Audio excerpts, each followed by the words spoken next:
Bharat Myanmar সীমান্তে ভারতীয় বাহিনীর হাতে মিয়ানমারের পিপলস ডিফেন্স ফোর্সেসের অংশ কাফা গোষ্ঠীর 10 সদস্য নিহত হয়েছে। নিহতদের মধ্যে 3 জন কিশোর রয়েছে। এই ঘটনা ঘটেছে গত 14 মে ভারতের মণিপুর রাজ্যের চান্দেল জেলার সীমান্তবর্তী এলাকায়। তবে এই অভিযানের ব্যাখ্যা নিয়ে ভারত ও মিয়ানমারের মধ্যে সৃষ্টি হয়েছে তীব্র মতানৈক্য। ভারতীয় সেনাবাহিনীর দাবি 14 মে গোপন গোয়েন্দা তথ্যের ভিত্তিতে আসাম রাইফেলসের একটি দল অভিযানে গেলে সন্দেহভাজন সন্ত্রাসীরা তাদের লক্ষ্য করে গুলি চালায়। এ সময় পাল্টা অভিযানে 10 জন নিহত হয়। তাদের কাছ থেকে AK-47 রাইফেল ও একটি রকেট চালিত গ্রেনেড উদ্ধার করা হয়।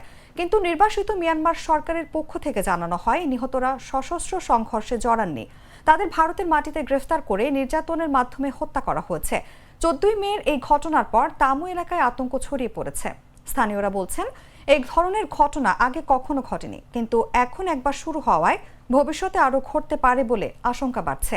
বিশেষ করে মিয়ানমার থেকে পালিয়ে আসা শরণার্থীরা এখন নিজেদের নিরাপত্তা নিয়ে চরম অনিশ্চয়তায় ভুগছেন।